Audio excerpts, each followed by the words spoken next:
Hola a todos e todas. Hoxe imos explorar algo super interesante. Donde sacan os animais toda a enerxía que necesitan para correr, saltar, voar, en fin, para vivir? Imos descubrilo.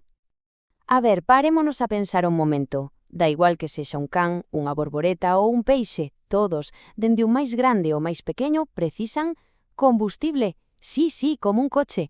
Pero claro, os animais non van á gasolineira. Entón, de onde os sacan? Pois aquí está o segredo. A clave está nunha palabra que soa un pouco rara, heterótrofos. E que quere dicir eso? Pois algo moi sencillo en realidade. Significa que os animais, para conseguir o noso alimento, temos que comer outros seres vivos. Non somos como as plantas, que son unas artistas fabricando a súa propia comida coa luz do sol. Vale, pois imos aló. Primeiro paso desta misión, conseguir a comida. E isto é todo un mundo. Porque, ollo, non se trata só de atopar algo e metelo na boca, non.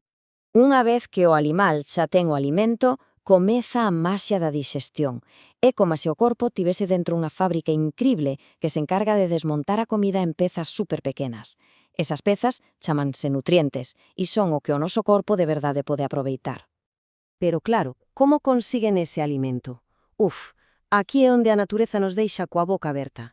Cada animal desenvolveu as súas propias ferramentas, umas máis alucinantes que outras para poder comer. Imos ver algúns exemplos. Temos, por exemplo, os dentes afiados dos carnívoros, perfectos para cazar. Ou que me dicides das mandíbulas de algúns insectos?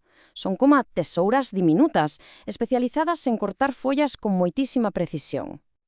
Pero a cousa ponse aínda máis interesante. Imaxinade a lingua superlonga e pegañenta dun camaleón. Zas, atrapa un insecto en pleno voo. Ou as esponxas de mar, que nin se moven. O seu corpo está cheo de poros e o que fan é filtrar a auga para pillar o que lle serve de alimento. Non é incrible? E que me decides dos mosquitos? Eses que tanto nos molestan no verán. Pois usan unha especie de agulla finísima para picar e succionar. Como vedes, cada animal ten a súa estrategia, a súa ferramenta perfecta. Moi ben, xa temos os nutrientes listos. Pero aínda falta algo. Falta un ingrediente secreto, o toque final para que eses nutrientes se conviertan en enerxía de verdade. Queredes saber cal é? Pois sí, ese ingrediente máxico é o oxíxeno. Conseguímolo a través da respiración, colléndolo do aire ou da agua. O oxíxeno é a faísca que prende o motor. Sen el, os nutrientes serían como leña mollada. Non serven para dar calor, para dar enerxía. Entón, o que pasa é o seguinte. Os nutrientes que sacamos da comida e o oxígeno que conseguimos ao respirar viachan xuntos ata chegar a cada unha das nosas células. E ali dentro, chas, prodúcese unha reacción que libera enerxía. Esa enerxía é a que usamos para absolutamente todo, para que o corazón nos latese, para movernos, para medrar, mesmo para pensar. Pois a resposta é que non, para nada. Igual que hai 1000 formas de conseguir comida, tamén hai un montón de maneras distintas de respirar. Todo depende de onde viva cada animal. A ver, por exemplo, os animais terrestres como nós, as aves ou os réptiles, usamos pulmóns. Os peixes, como viven na agua, teñen branquias para sacar o oxíxeno de alí. Os insectos teñen un sistema super curioso, uns tubiños chamados tráqueas. E despois hai animais, como as miñocas, que respiran directamente pola pel, sempre que estea húmida, claro. Perfecto. Xa temos a comida e xa conseguimos a enerxía. Pero, en todo este proceso, sempre se xera lixo. O corpo ten que limpar todo eso que non vale.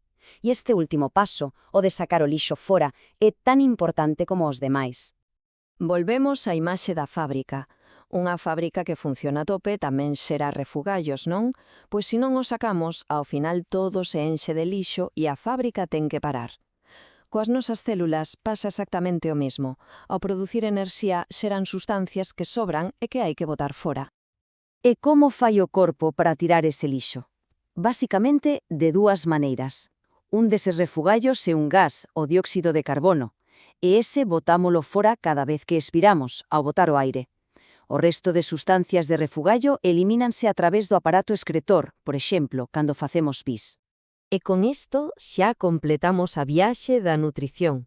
Imos facer un repaso super rápido de todo o que vimos, para que non se nos esqueza nada. O máis importante de todo, a palabra clave que temos que lembrar é Heterótrofos. Que éramos nós, os animais. Iso significa que necesitamos alimentarnos de outros seres vivos para sobrevivir. Non podemos fabricar a nosa propia comida. E todo este proceso podemos resumilo en 3 pasos moi claros. Primeiro, conseguir e transformar o alimento. Segundo, respirar para usar eses nutrientes e conseguir enerxía. E terceiro, botar fora todo o que sobra. 1, 2 e 3. Parece senxelo, pero xa vedes que ten a súa ciencia. E agora, tócavos pensar un pouco, con todo isto que aprendemos, a ver que exemplos se vos ocorren. Como come un león? E unha xoaniña?